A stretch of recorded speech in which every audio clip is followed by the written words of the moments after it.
sais ce que ça fait de se regarder dans le miroir et de ne plus reconnaître la personne qui te regarde? Ce moment où tu te réveilles un matin et tu réalises que t'as tout perdu. Pas juste quelqu'un, pas juste une relation. Non, toi, ta lumière, tes rêves, tes envies, tout s'est effondré sans que tu t'en rendes compte. Et là, tu te poses la question que tout le monde a peur de se poser. Comment je vais me reconstruire quand il ne reste plus rien?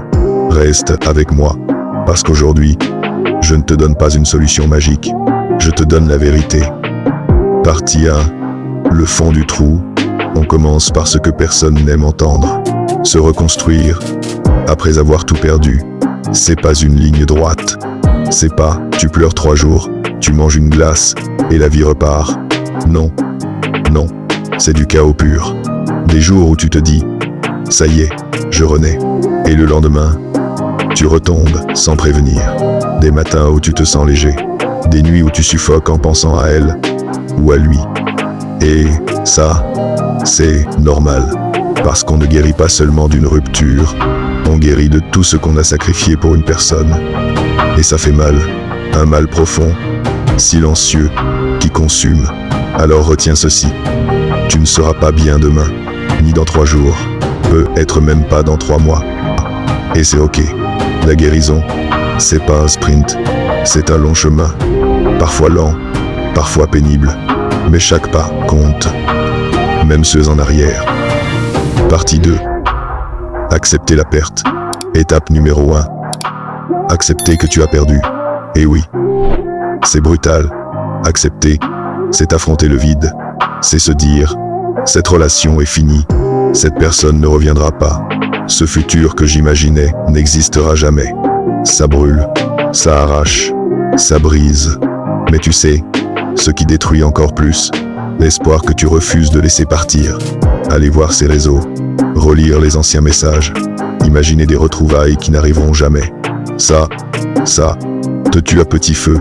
Alors accepte, pleure, hurle, écris si tu dois, mais regarde la vérité en face. Parce que l'acceptation, c'est la première fois où tu respires un peu plus vrai. Partie 3. Reconnecter avec toi. Étape numéro 2. Retrouve-toi.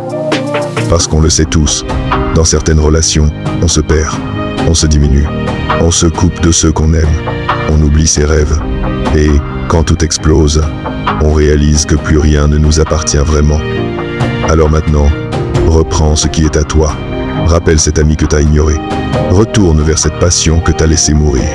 Ouvre ton vieux carnet où tu écrivais tes rêves et demande-toi qui j'étais avant tout ça. Qu'est-ce qui me faisait vibrer? Qu'est-ce qui m'appartenait vraiment? Et recommence, un geste après l'autre, un sourire après l'autre, parce que la reconstruction commence toujours par la reconnexion avec soi. Partie 4. Couper les liens. Étape numéro 3. Coupe les liens. Je sais. C'est la plus difficile. Ça fait peur. Ça fait mal. Ça donne l'impression de trahir son propre passé. Mais rester connecté, c'est garder une blessure ouverte. Alors oui, bloque, supprime, range, éteins, pas par haine, par survie. Parce qu'à chaque photo que tu supprimes, tu fais un pas vers ton futur. Et tant que tu laisses une porte entrouverte, tu resteras coincé dans une maison qui brûle. Ferme la porte, pas pour l'oublier, mais pour te sauver. Partie 5. Reconstruire avec intention.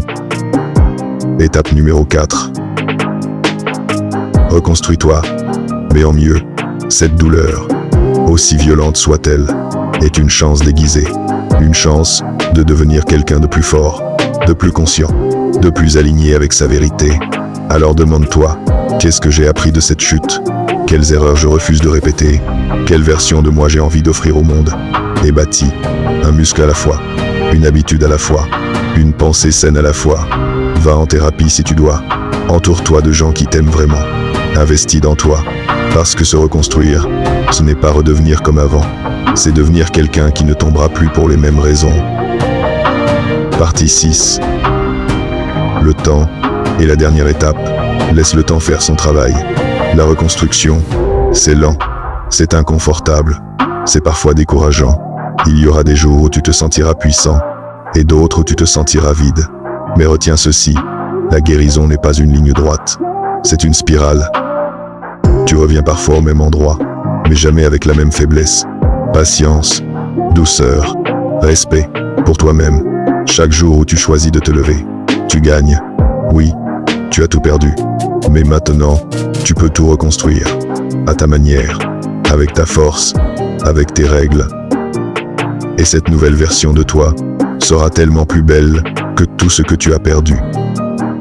Alors avance, même d'1 millimètre, même en tremblant, parce que tu n'es pas brisé, tu es en renaissance, et ce que tu vas devenir va te surprendre. Où en es-tu dans ta reconstruction? Au fond du trou, je remonte, plus fort qu'avant.